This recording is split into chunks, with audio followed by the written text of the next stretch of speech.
Nishi and welcome to let's learn. सभी को good evening, नमस्कार, राम राम, सत श्री अकाल, अस्सलाम वालेकुम, what ever you feel connected with. Start करेंगे आज का सेशन। बात करेंगे सीटेट का जो डिटेल्ड नोटिफिकेशन है, जिसमें सिलेबस, एग्जाम पैटर्न, ऑनलाइन होगा पेपर, ऑफलाइन होगा, ये सारी बातें जो है लिखी जाती हैं। और ये डिटेल्ड नोटिफिकेशन हर साल आता ही है, जिसमें कंप्लीट डिटेल्स आपकी होती हैं कि आप फॉर्म भरेंगे तो किन बातों का ध्यान रखेंगे, फर्स्ट ईयर में है तो फॉर्म भरेंगे कि नहीं भरेंगे, परसेंटेज क्या डालेंगे, कॉलेज क्या डालेंगे। तो फॉर्म फिलअप में, यानी फॉर्म फिलिंग आज से शुरू हो गई है सीटेट की। आप अगर सीटेट की वेबसाइट पे जाएंगे, ये आपको इन्फॉर्मेशन बुलेटिन मिलेगा। 27 नवंबर से आप फॉर्म अप्लाई कर सकते हैं। यहाँ है आपका ऑप्शन अप्लाई फॉर सीटेट 2026। ठीक है बात। फेब 2026। वैसे तो ये 2025 का ही है पेपर, क्योंकि 2025 में पेपर ही नहीं हुआ। पिछले साल 14 दिसंबर को पेपर हुआ था, अब जाकर के एग्जाम हो रहा है साल भर में। 1 महीना लगा दिया उन्होंने नोटिस निकालने में कि 8 फरवरी को जब डेट दी थी सीटेट के एग्जाम की, पिछले महीने 24 अक्टूबर को, और आज 1 महीने से ज़्यादा हो गया, तब जाकर के डिटेल नोटिफिकेशन और फॉर्म फिलिंग शुरू हुई है। इस बीच केवीएस एनवीएस के भी फॉर्म्स निकल गए, और भी कई सारी बातें जो हम करेंगे, एलिजिबिलिटी को लेकर बात करेंगे, है ना। तो अगर आप देखते हैं तो जो फॉर्म फिलिंग है आपकी, वो 27 नवंबर यानी आज से शुरू हो जाता है। आप सीटेट की वेबसाइट पर जाके अप्लाई कर सकते हैं, उसमें कोई भी दिक्कत आपको नहीं आएगी। और कब तक होगी फॉर्म फिलिंग? फॉर्म फिलिंग होगी आपकी 18 दिसंबर तक। तो 27 नवंबर से लेकर के 18 दिसंबर, 20 दिन का समय आपको दिया है। 20 दिन में आप फॉर्म भर लीजिए। अगर हम बात करते हैं तो 2 महीने हैं आपके पेपर में, मोटे मोटे 70 दिन हैं, बट आप 2 ही महीने मान करके चलिए। ठीक है, कभी बीच में कहीं चले गए, कुछ हुआ, तबीयत खराब हुई, वॉट एवर, वो 70 दिन भी कोई बहुत ज्यादा नहीं है। लेकिन हम ये कहेंगे कि हाँ, तैयारी प्रॉपर की जा सकती है 70 डेज में। क्या बदला? तो बदला नहीं है कुछ भी, रत्ती भर का भी, है ना कोई एग्जाम पैटर्न में चेंज है, ना कोई सिलेबस में चेंज है, ना कोई एलिजिबिलिटी क्राइटेरिया में चेंज है, किसी चीज में कोई चेंज नहीं, ना कोई आपकी जो है नेगेटिव मार्किंग है। ओएमआर पे ही पेपर होना है, ऑफलाइन जैसे हो रहा है पिछले कई बार से। 2 साल को छोड़ दें तो उस समय ऑनलाइन हुआ था, अभी ऑफलाइन ही होना है पेपर ओएमआर शीट पे। तो कोई भी बड़ा परिवर्तन नहीं है, या छोटा परिवर्तन भी नहीं है। सिलेबस में एक शब्द भी इधर उधर नहीं है, सब एज इट इज ही है। समझेंगे सारी चीजें एक एक करके। सबसे पहले तो आप फॉर्म भरेंगे और ध्यान से फॉर्म भरेंगे, क्योंकि अगर आप गड़बड़ करेंगे फॉर्म भरने में, एडिटिंग में भी दिक्कत आती है, सारी चीजें एडिट भी नहीं होती हैं। अगर आप करेक्शन की बात करें, यानी एडिटिंग कह लीजिए आप उसको, या करेक्शन की बात करें, तो करेक्शन की डेट है 23 दिसंबर से लेके 26 दिसंबर तक। यानी फॉर्म फिलिंग की लास्ट डेट के बाद जो है करेक्शन की डेट रहती है। अगर आपसे कोई गलती हो गई है फॉर्म भरने में, तो वो आप सुधार सकते हैं। सारी गलतियां नहीं, कुछ ही गलतियां सुधार सकते हैं। 27 नवंबर से 18 दिसंबर तक फॉर्म भरेंगे। पेपर कब है आपका? तो पेपर है 8 फरवरी 2026 को, संडे का दिन है। ऑफ कोर्स दोनों पेपर सेम डे हो जाते हैं। रिजल्ट कब तक आ जाएगा? 1 महीने के अंदर रिजल्ट आ जाता है आपका पेपर होने के, तो एंड ऑफ मार्च तक आपका रिजल्ट आ जाएगा, 1-1.5 महीने में आ जाता है। इसके अलावा अगर हम बात करें फॉर्म फिलिंग की फीस, तो सीटेट पेपर 1 अगर आप दे रहे हैं, जनरल कैटेगरी से हैं तो 1000 रुपए। अगर आप दोनों पेपर के लिए अप्लाई कर रहे हैं तो 1200 रुपए। अगर आप कैटेगरी से हैं तो हाफ हो जाएगी फीस, 500 रुपए। अगर आप SC ST या डिफरेंटली एबल्ड हैं, और EWS की इसमें कोई कोटा लगता नहीं है कि इकोनॉमिकली वीकर सेक्शन का या विमेन का, वो सबके लिए सेम ही है, अनटिल अनलेस आप कैटेगरी से नहीं है, SC ST या आप OBC का भी इसमें नहीं लगता। OBC को भी नॉर्मल ही फीस भरनी है। अगर आप देखेंगे यहाँ, तो जनरल और OBC का जो है नॉन क्रीमी लेयर वाला, वो 1000 रुपए का फॉर्म है, और 1200 दोनों पेपर के लिए। अगर आप SC ST या डिफरेंटली एबल्ड पर्सन है तो 500 और 600 रिस्पेक्टिवली। अब यहाँ पे अगर हम बात करते हैं, इतने में ही आपका जो है करियरविल ऐप पे आप बैच ले सकते हैं, जिसमें सब कुछ आपको एक जगह मिल जाएगा। क्लासेस से लेके, आपकी मॉक टेस्ट से लेके, आपके प्रीवियस ईयर से लेके, एक्सपेक्टेड क्वेश्चन से लेके, नोट्स, एवरीथिंग, है ना। तो वो एक चीज हुई कि फॉर्म जितने में भरा जाता है उतने में आजकल बैच आते हैं। अगर हम देखें यहाँ पे, तो एग्जाम पैटर्न की जब आप बात करेंगे, फॉर्म भरते हुए किन चीजों का ध्यान रखना है उस पर भी हम चर्चा करेंगे। तो एग्जाम पैटर्न की जब आप बात करोगे, बिल्कुल एज इट इज है जो पुराना सिस्टम था आपका, कि ये है पेपर 2 का पैटर्न आपका। 4 सब्जेक्ट हैं आपके पेपर 2 में, है ना। 4 सेक्शन आते हैं पेपर 2 में। ये पेपर 1 है, पेपर 2 यहां होगा, ये रहा। तो अगर पेपर 2 की बात करेंगे तो बाल विकास आपका कंपलसरी है, 30 क्वेश्चन इसके आएंगे। मैथमेटिक्स 30 क्वेश्चन, और एनवायरमेंटल स्टडीज ये पेपर 1 है, 30 क्वेश्चन। मैं एक्चुअली ऑफलाइन में भी आजकल बहुत व्यस्त हूं, तो थोड़ा सा दिमाग जो है नींद में काम कर रहा है। देखो एक बार, और कल से हम क्लासेस शुरू कर रहे हैं यूट्यूब पे 9 बजे, मंडे टू फ्राइडे आपकी क्लास रहेगी सीटेट के लिए। हम क्वेश्चंस डिस्कस करेंगे, जो भी जरूरी स्ट्रेटजी है, व्हाटएवर सारी चीजें। और मंडे से बैच में मेरी क्लास शुरू हो जाएगी, बाकी टीचर्स की तो हो ही गई है। ठीक, तो अगर आप देखेंगे 4 सब्जेक्ट रहते हैं आपके, किसमें? पेपर 2 में। यहां 5 लिखा हुआ है ना, तो उसको देख के मैं कंफ्यूज हो गई थी। पेपर 2 में 4 सब्जेक्ट, 30 नंबर की CDP, 30 नंबर का इंग्लिश हिंदी यानी लैंग्वेज, 30-30 नंबर की, जो भी आप ले रहे हैं, हिंदी संस्कृत ले रहे हैं, हिंदी इंग्लिश ले रहे हैं, कोई भी 2 भाषाएं, जो 22 भाषाएं हैं उनमें से कोई भी 2 भाषाएं। और या जितने भी ऑप्शंस आपको दिए हुए हैं, कोई भी 2 भाषाएं जो कि अलग होंगी। ऑफ कोर्स ऐसा नहीं हो सकता कि आप हिंदी लैंग्वेज 1 भी ले लें और लैंग्वेज 2 भी ले लें।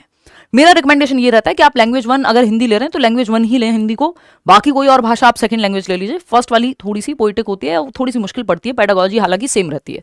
एसएसटी की अगर आप बात करेंगे या मैथ्स और साइंस बैकग्राउंड से अगर आपने बीएससी किया है और फिर बीएड किया है, डीएलएड वाले भी पेपर 2 भर सकते हैं, आप दोनों पेपर भर सकते हैं, क्योंकि पुराने टीचर्स को सुप्रीम कोर्ट का आदेश है कि 2 साल के अंदर अंदर जो आपका सीटेट है वो क्लियर करना ही है। तो ये वाला सीटेट और जरूरी हो जाता है, क्योंकि नेक्स्ट सीटेट पता नहीं जुलाई में लेंगे या नहीं लेंगे, और लेंगे तो सेम पैटर्न के साथ लेंगे या फिर चेंज करके लेंगे। हो सकता है अगले 1 साल में 4 लेवल पे चला जाए सीटेट, तो कल को क्या परिवर्तन हो आपके हाथ में नहीं है। तो बेटर है कि आप यही वाले एग्जाम में एफर्ट मार के इसको क्लियर कर लें और आगे का रास्ता क्लियर कर लेंगे। कोई भी वैकेंसी अगर अगले साल आती है, ऑलरेडी इस साल में इतनी सारी वैकेंसीज का लॉस है जिनका सीटेट हुआ ही नहीं था और सीटेट दिया भी नहीं सीबीएसई ने पूरे साल में, है ना। आपकी डीट प्लस भी, ईएमआरएस, कितनी सारी वैकेंसी, केवीएस सब निकल गई हैं। तो कोई नहीं, खैर अगले साल जो वैकेंसी आएंगी उसमें अगर आप बैठ पाएंगे, और आपकी जॉब भी अगर आप गवर्नमेंट जॉब में भी हैं तब भी आपको फॉर्म भरना है सीटेट का। अगर आप प्राइमरी में हैं और प्रमोशन लेना है तब भी आपको दोनों पेपर के लिए अप्लाई करना चाहिए, क्योंकि अगर आपको 1st to 5th का टीचर बनना है तो आपको करना ही है पेपर 1। और अगर आपको दोनों में जाना है, कई बार ऐसी क्राइटेरिया बनता है कि डीएलएड के साथ ग्रेजुएशन है तो कहीं पे अलाउ कर दे रहे हैं पेपर 2 में भी, तो उस केस में डीएलएड वाले भी पेपर 2 भर सकते हैं। तो दोनों पेपर आप भर सकते हैं, जहां अकॉर्डिंगली कि कहां आपका इस्तेमाल है उस तरह से, ठीक। नहीं तो एक पेपर भी भरेंगे तो वो भी चलेगा ही, आपकी मर्जी होती है, कितने भी अटेम्प्ट आप दे सकते हैं, कोई भी पेपर का सर्टिफिकेट जिसमें भी आप पास हुए हैं वो लगा सकते हैं। नेगेटिव मार्किंग कोई है नहीं, 150 नंबर का पेपर होगा। 4 सब्जेक्ट हैं पेपर 2 में। आपकी लैंग्वेज, 3 सब्जेक्ट कॉमन रहते हैं, 90 नंबर दोनों में कॉमन है। 150 नंबर का पेपर है, 90 मार्क्स दोनों ही पेपर में कॉमन है, चाहे वो प्राइमरी वाला पेपर हो पेपर 1, चाहे वो एलिमेंट्री वाला 6 to 8 के लिए एग्जाम हो आपका सीटेट का। दोनों में सीडीपी यानी बाल विकास 30 नंबर का, लैंग्वेज 30 नंबर की, ये 90 नंबर आपके कॉमन रहते हैं। सेम है सिलेबस भी, कोई चेंज नहीं है उसमें, दोनों ही लेवल के लिए। बस ये 60 नंबर में चेंज होता है कि एसएसटी और साइंस आ जाएगा, सॉरी मैथ्स और साइंस आ जाएगा अगर आप साइंस बैकग्राउंड से हैं, और एसएसटी आ जाएगी जो कि 6 to 8 की एनसीईआरटी ही आती है, और उसमें 20 नंबर की पेडागोजी होगी, 40 नंबर की एसएसटी होगी। ऐसे ही साइंस एंड मैथ्स में 10-10 नंबर की पेडागोजी होगी इन दोनों सब्जेक्ट की। और सीटेट में बेसिकली ऐसा कोई सब्जेक्ट नहीं जिसकी पेडागोजी साथ में ना पूछी जाती हो, ठीक है ना। तो ये एक बात हुई, इस पे हम और खुल के चर्चा अलग से करेंगे। अगर हम देखें यहाँ तो ये पेपर 1 है, सीडीपी 30 नंबर का, मैथ्स जो है प्राइमरी वाला आता है। अगर आप पेपर 1 के लिए जा रहे हैं तो 6 से 11 साल के बच्चे को ध्यान में रखते हुए आपको क्वेश्चंस अटेम्प्ट करने हैं, और 11 से 14 वर्ष के बच्चे को आपको 6 to 8 लेवल पे ध्यान में रखना है क्वेश्चंस को सॉल्व करते समय। अगेन वही आपका लैंग्वेज, ईवीएस, दोनों लैंग्वेज सेम पैटर्न है, 150 नंबर का। ये आपका बैच है करियर लैब पे, आप एनरोल कर सकते हैं डाउनलोड करके करियर लैब और टीचिंग सेक्शन में जाके, ठीक। तो ये बेसिक बातें हैं। कुछ और मोटी मोटी बातें हैं, जैसे अगर आप फॉर्म भर रहे हैं और आप फर्स्ट ईयर में हैं अपने टीटीसी के यानी टीचर ट्रेनिंग कोर्स के फर्स्ट ईयर में, क्या फर्स्ट डे में भी हैं यदि आप, यानी आपने कल एडमिशन लिया है, हालांकि इस टाइम पे एडमिशन नहीं होते हैं डीएलएड में या बीएड में, अगर आपने कल भी एडमिशन लिया है तब भी आज आप फॉर्म भर सकते हैं सीटेट का। बस आपका एनरोलमेंट होना चाहिए, ये एनसीटी ही कहता है साफ साफ, ठीक। कोई फर्क नहीं पड़ता, आप अपीयरिंग में फॉर्म भर सकते हैं। ऐसा नहीं है कि आपको फर्स्ट ईयर पास होना चाहिए, रिजल्ट आया हुआ होना चाहिए, कुछ नहीं। आपने अपने डीएलएड में, बीटीसी में, बीएलएड में, बीएड में अगर एडमिशन लिया है, एक दिन भी हुआ है, तो आप अप्लाई कर सकते हैं। अगर आप फर्स्ट ईयर में, अब देखो उसमें परसेंटेज पूछता है कि कितने परसेंट पे आपने पास किया और आपका कॉलेज कौन सा है। तो अगर कॉलेज का नाम आपका नहीं मिले तो अदर्स वाला सेक्शन आप फिल कर देंगे। दूसरा, परसेंटेज आपको कैसे भरनी है, राउंड फिगर में भरनी है, और ये बदल के नहीं। आपको ये जो फ्रैक्शन वाला सेक्शन है, पॉइंट के बाद वाले नंबर्स को हटा देना है, सीधा 65% आप मार्क कर देंगे, बेशक 5 से ज्यादा ही क्यों ना हो। ये जो आपकी पॉइंट के बाद की डिजिट है, हम कहते हैं ना 5 से ज्यादा हो, 5 या 5 से ज्यादा हो तो हम 66 काउंट कर लेंगे इसको कि ये 66% है, क्योंकि 65.6 है। बट आपको फॉर्म में ये पॉइंट को पूरा ही इग्नोर कर देना है, पॉइंट के बाद वाले नंबर को जस्ट 65% आप फिल करेंगे। अगर आप फर्स्ट ईयर में है तो फर्स्ट ईयर की परसेंटेज भर दीजिए। अगर अभी पेपर नहीं हुआ है तो भी अपीयरिंग वाला सेक्शन ही है, उसमें कई बार क्या होता है फॉर्म में फाइनल ईयर वाला ही ऑप्शन आता है, फर्स्ट ईयर का आता ही नहीं है, तब भी वो आप ऑप्शन सेलेक्ट कर दो, वो उन्होंने बदला नहीं है। फॉर्म फिलिंग में अभी तक अपडेटेड नहीं है ये लोग, लेकिन आप वैलिड हैं, उसकी दिक्कत नहीं है कि आप अपीयरिंग में तो वैलिड होंगे कि नहीं होंगे। डिटेल्स अपनी सारी सही भरनी है, और साथ में आप वो रजिस्टर्ड मोबाइल नंबर या ईमेल डालें जिस पे आपका फाइनल कंफर्मेशन आए, ठीक है ना। कुछ और महत्वपूर्ण बातें हैं कि जो आपका एग्जाम है वो हो जाएगा, यहाँ कुछ डेट्स थी गिवन कि 2 दिन पहले आपका वो आ जाता है एडमिट कार्ड, वो अभी दूर की कहानी है, अभी आप तैयारी कर लें तो वो बेहतर रहेगा। ये सब चीजें तो बाद में भी होती रहेंगी। आते हैं इंफॉर्मेशन बुलेटिन पे, कुछ जरूरी बातें यहां भी देख लेते हैं। अगर आप इंफॉर्मेशन बुलेटिन देखते हैं, ये आ गया कंप्लीट, 39 पेज का है, आपको ये डलवा देंगे कहाँ, टेलीग्राम चैनल पे, नहीं तो आप सीटेट की वेबसाइट से। बस इसमें कुछ करते नहीं है ये लोग, बस मेजरली ये ना करने में तो ये लोग 1 महीना लगा दिया इन्होंने अपलोड करने में। सीटेट फरवरी 2026, ये डेट्स चेंज कर देते हैं, बाकी सब सेम ही है एज इट इज। अगर आप बात करेंगे यहाँ 27 नवंबर से 18 दिसंबर तक फॉर्म भर रहे हैं, 8 फरवरी को पेपर है, मॉर्निंग में होता है पेपर 2, इवनिंग में होता है 2:30 बजे से 5 बजे तक पेपर 1, सुबह 9:30 से 12 होता है, आपका 2.5 घंटे का पेपर होता है, 150 question 150 minute, no negative marking. ठीक है, ये एक बात क्लियर है। पेपर 2 में 4 सब्जेक्ट, पेपर 1 में 5 सब्जेक्ट। ठीक है, ये आपका टाइमिंग है जो मैं ऑलरेडी आपको बता चुकी हूँ, 8 फरवरी का ये बुलेटिन है। अगर आप सिलेबस पे जाएंगे अब, तो यहाँ आप देख पाएंगे ये सिलेबस में कोई भी रत्ती भर का परिवर्तन जो है वो नहीं है ना, कोई भी चेंजेस नहीं है पेपर 1 में ना पेपर 2 में। वही जो भी एनसीईआरटीज आप अब तक पढ़ रहे थे, सारा कुछ वही पढ़ना है, कुछ भी चेंजेस नहीं है। अलग से सिलेबस पे चर्चा हम कर लेंगे कभी। बाइलिंगुअल पेपर आएगा आपका, ऑफलाइन में पेपर होगा, पेन पेपर पे आपको गोले भर के जो है फॉर्म जो पेपर है वो अटेम्प्ट करना होगा। ई एडमिट कार्ड ये सब आप बाद में चिंता कर सकते हैं इन चीज़ों की, अभी आपको तैयारी की चिंता करनी चाहिए मेरे ख्याल में तो। और ये है आपका चाइल्ड डेवलपमेंट इन पेडागोजी का सिलेबस, 30 नंबर का आता है, चाहे पेपर 1 हो पेपर 2 हो, सिलेबस एकदम सेम है दोनों के लिए ही, है ना। जो कॉमन सब्जेक्ट्स है उनका सिलेबस सेम ही रहता है। ये एज इट इज है कि चाइल्ड डेवलपमेंट 15 नंबर का आता है, इंक्लूसिव एजुकेशन 5 नंबर की आती है, फिर आपका 10 नंबर की लर्निंग एंड पेडागोजी आ जाती है, 20 एक टॉपिक है मुश्किल से, और ये एज इट इज एक एक लाइन से क्वेश्चन आता है जो सिलेबस में दिया हुआ है। सीटेट का सिलेबस एक एक सेक्शन, ऐसा नहीं होता सीटेट में कि 4 टॉपिक से आ जाएगा बाकी से नहीं आएगा, पूरा as it is syllabus point to point cover होता है। जेंडर का एक क्वेश्चन फिक्स है तो फिक्स है, लैंग्वेज एंड थॉट का एक क्वेश्चन फिक्स है तो फिक्स है, प्याजे वाइगॉत्स्की कोलबर्ग से एक एक दो क्वेश्चन आएंगे तो आएंगे। सिलेबस में एक पॉइंट भी नहीं छोड़ते ये लोग जहां से सवाल ना आता हो। ठीक है ना, तो इस पे चर्चा हम खैर करेंगे अलग से। अभी तो कुल मिला के बात यह है कि जो प्रीवियस मैराथन सेशंस हैं, फ्री नोट्स आपको डिस्क्रिप्शन बॉक्स में मिल जाएंगे, वो आप पढ़ लीजिए। अगर आप बैच में तो कुछ और आपको सोचना ही नहीं है, मेरी क्लास मंडे से शुरू है, बाकी क्लासेस ऑलरेडी चल रही हैं, नोट्स मॉक टेस्ट वो सब आपको मिल जाएगा। एग्जाम सिटी का ऑप्शन नहीं आ रहा है, अभी आएगा, वो भी आ जाएगा, डोंट वरी। एक बार चेक कर लेना, मैंने वो चेक नहीं किया। बाकी उसमें प्रेफरेंस भरनी होती है, तो जो सबसे पहले जो सबसे करीब हो वो आप पहली प्रेफरेंस भर दीजिए, बाकी की दोनों जो हैं जो जितना जितना दूर हो उतना। ठीक है, टीचर्स के लिए ऑप्शन क्या होगी दी, तो वो तो कंप्लीट डालेंगे ना, जो ऑलरेडी ही वर्किंग टीचर्स है, मान लो मतलब जो गवर्नमेंट जॉब कर रहे हैं, बस उनको प्रमोशन के लिए या क्योंकि कंपलसरी कर दिया सीटेट ने, वॉलंटरी रिटायरमेंट या फोर्स्ड रिटायरमेंट लेना पड़ेगा अगर 2 साल में नहीं होता है सीटेट, तो जो ऑलरेडी कार्यरत टीचर्स हैं उनको भी फॉर्म भरना है इस बार। तो उसमें वो तो सिंपल करेंगे कि फाइनल ईयर और पास्ट, कि मतलब वो अपनी टीचिंग ट्रेनिंग पास कर चुके हैं, ईयर डाल सकते हैं, अदर्स में कॉलेज भर देंगे, है ना, तो वो सेम ही है, उससे कोई दिक्कत नहीं है। वो फॉर्म में आप कैसे भरा उसको लेकर टेंशन नहीं है। ठीक है, अपीयरिंग ईयर 2026 आ रहा है, जो भी लेटेस्ट हो, जो भी लेटेस्ट ऑप्शन हो वो आप भर सकते हो उसमें, कि फाइनल ईयर में हो या फर्स्ट ईयर का अगर ऑप्शन नहीं है तो फाइनल ईयर जो भी लेटेस्ट डेट है या ईयर है वो आप भर दोगे। मेरी कल से लाइव क्लास शाम को 9 बजे होगी। कल हम लैंग्वेज कर रहे हैं, एक पेपर हम सॉल्व कर चुके हैं, तो कल से हम लोग मिल रहे हैं रात को 9 बजे यूट्यूब पे।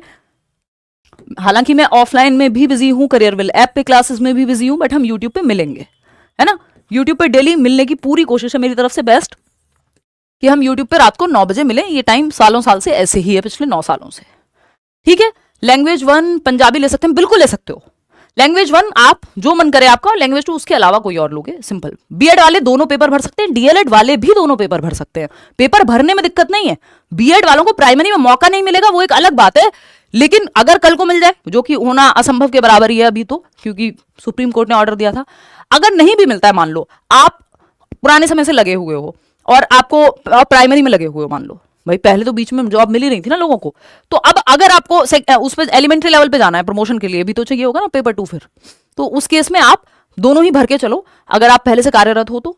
और अगर मैं बात करूं आपकी डीएलएड वालों की, तो वो भी दोनों पेपर भर सकते हैं, है ना। बीएड वाले फिर भी एक बार को सिर्फ सेकंड पेपर भर सकते हैं, लेकिन जो जॉब में है उनको तो फिर दोनों भरने चाहिए अगर प्राइमरी की जॉब में है।